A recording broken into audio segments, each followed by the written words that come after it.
Okay, so we are starting 8.2 today, obviously. Really what they want us to take a look at in this section is just vertical translation. It's not going to be any different. You're still going to make a table. You're going to plug in your inputs. You're going to tell me where your outputs are. 2 to the left, 2 to the right. Plot those points. And then recognize that your vertex does in fact change. It's no longer 0, 0. It's going to be 0, C, whatever that C value happens to be. So here they talk about that when you have a horizontal translation up. They say when C is greater than 0, it's a vertical translation, C units up. So if it's a positive number, we already know it's going to move up.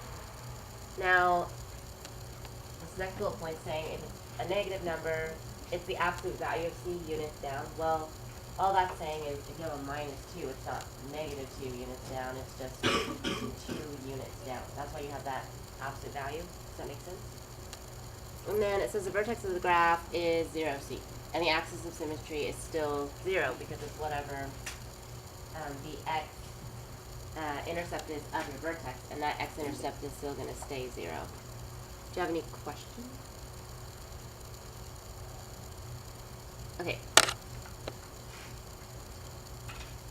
Is anyone still writing?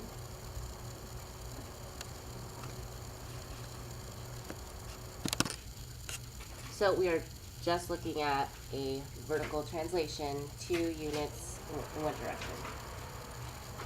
2 units down, right. 2 units down. So what is your vertex? Someone other than Louise. What's your vertex? Not 0, 0. 0, -2. Right. So, unlike last time, what changed? Not to the left. It went down by 2 units. Right? So, again, remember that this is a vertical translation, 2 units down. That does, in fact, affect our vertex. Before, when we looked at something like this, some sort of stretch or compression does not affect my vertex. It just either stretches it towards that y-axis or shrinks it towards the x-axis, right? But it does not actually move it to where that starting point is now somewhere else, right? So my vertex did change because I'm actually moving my graph 2 units down on the y-axis. So you want to keep that in mind. Okay, so let's just compare it with our parent function. What is my parent function again for this quadratic equation? Yeah, f of x is equal to x squared. So, again, you get 4, 1, 0, 1, 4.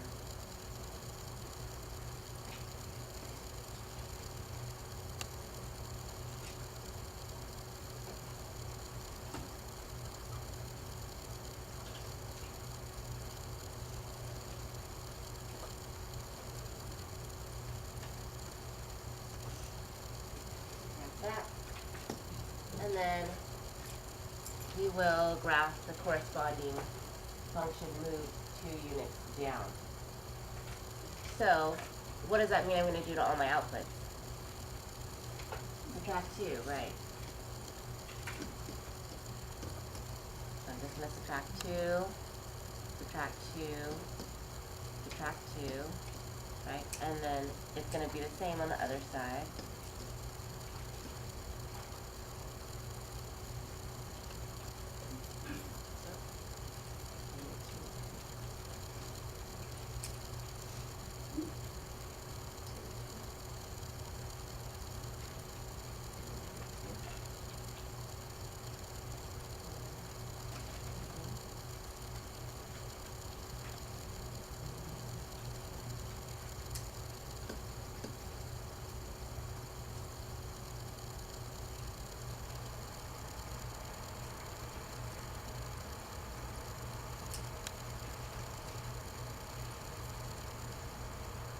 So of course it just moves down.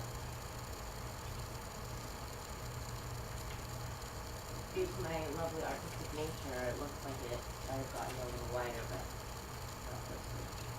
Same thing. Yeah. Okay, question. I knew dot graphing was going to be bad. Okay, so here we go. Let's go to the next one. Unless you're still writing. Are you still writing? Okay. We have a couple things going on. We have a vertical translation 1 unit up. We have a vertical stretch by a factor of 4. Okay, so we have these different transformations being applied to our parent function. And then we have a vertex that is now 0, 1.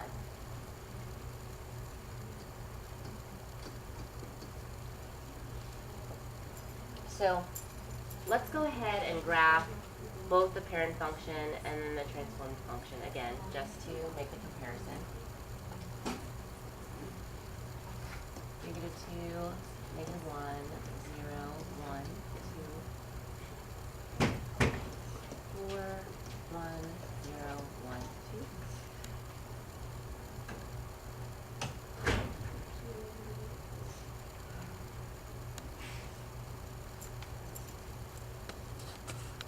Apply these transformations to that graph there. When I plug in -2, what do I get? What do I do first? Do I multiply it by 4 or do I square it? Square it, why? Order of operations, right. So -2 squared is 4. 4 times 4 is 16. 16 plus 1 is 17. Okay. Then still keep those inputs the same. Okay, when I plug in -1, what is my output? What? 5, right. 5. When I plug in 0, I get 1. And then because of symmetry, I can just rewrite these. What's my axis of symmetry for that one?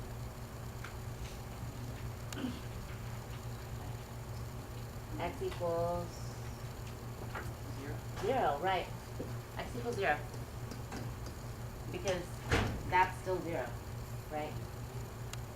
Okay, great. So let's graph this one. -2, 17, that's somewhere up here.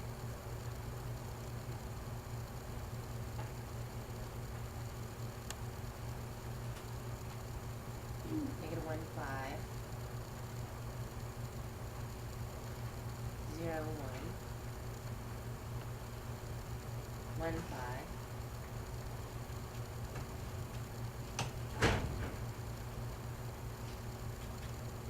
And of course we graph that.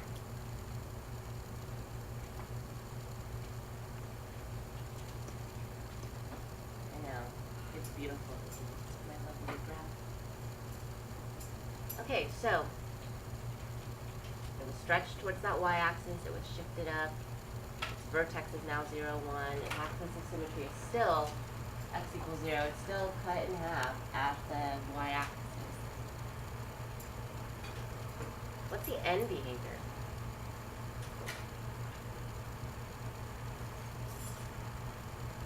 When x is less than 0, what's happening?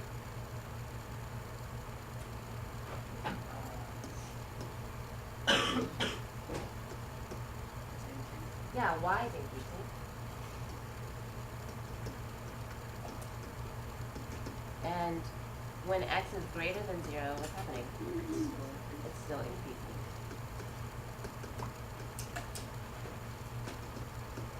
But questions on that?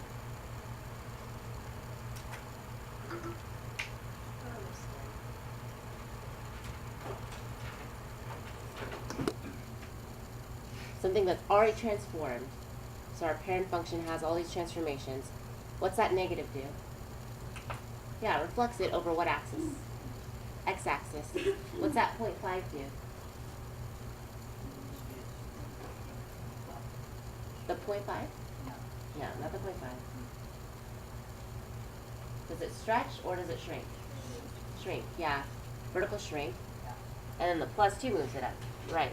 So you have 3 transformations being applied. And then after you graph that, all they want you to do, what do they want you to do to your outputs once you figure out your table for this one? Here. Subtract 7.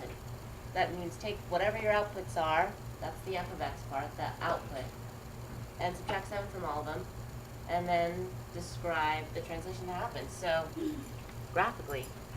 So let's graph that first f of x function. Let's plug in, I would say -2, -1, 0, 1, and 2, because those, even though they're going to give you decimals, they're not difficult to graph.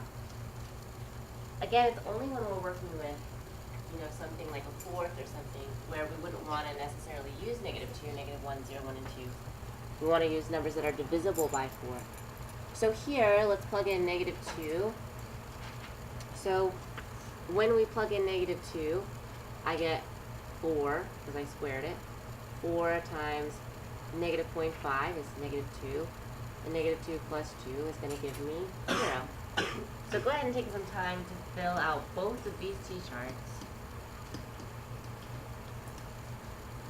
for the f of x and g of x, and then let's compare and see if we got the same thing. Okay, so for this one, if you're watching, we are just taking a transformed function here, plotting those points for f of x, and then just subtracting 7. That's what that means. Take your function, subtract 7 from that. And then when you plot those inputs and outputs, get something like this.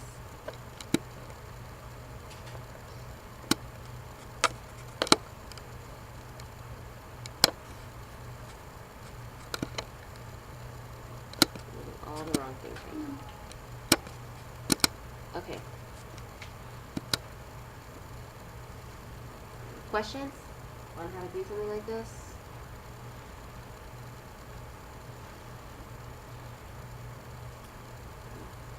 There's that -2, -7, -2, 0. All right. Last thing, just, you should know what a 0 is. You don't necessarily have to write this down.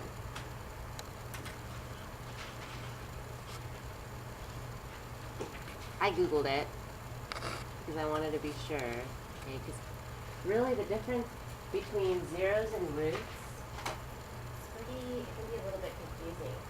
What makes a 0 a 0? What makes a root a root? Are they the same thing? Why don't we just call it by one name? A 0 of a function is an x value for which f of x is equal to 0. A 0 of a function is an x-intercept of the graph of the function. So when we solved the quadratic equation,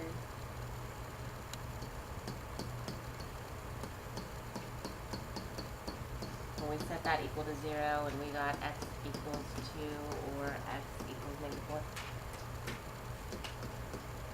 we were finding our roots or our zeros, and then if we wanted to plot those points, it would be 2, 0, and -4, 0.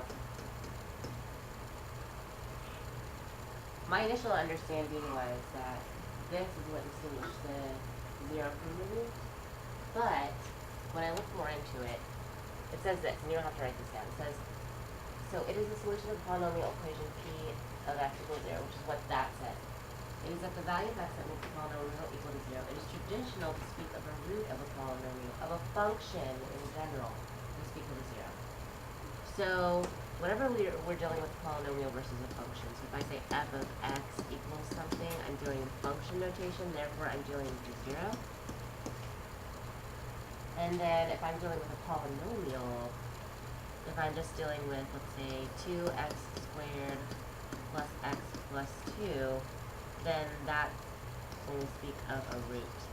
But I'm not going to test you on that. I just want you to know that they are slightly different, but you're finding the same thing. Okay? Questions?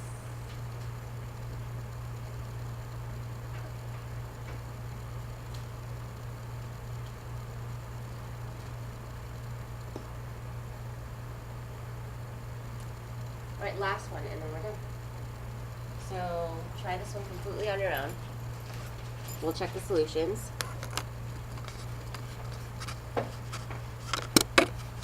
So for this, your transform graph should look like this. Now, as far as the table of values,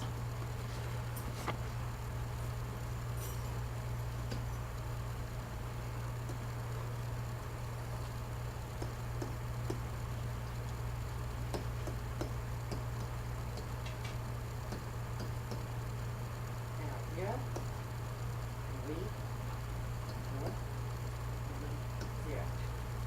Don't you go? Did you get that? Alright, that's pretty much it. Now, what about the transformations? What's the negative do again? Reflection of the x-axis, 1/4. Vertical shrink by a factor of 1/4. 1/4, what's the plus 4? Yeah, vertical translation of 4 units. Alright, so you have plenty of time to get started on this homework. Here is the little project.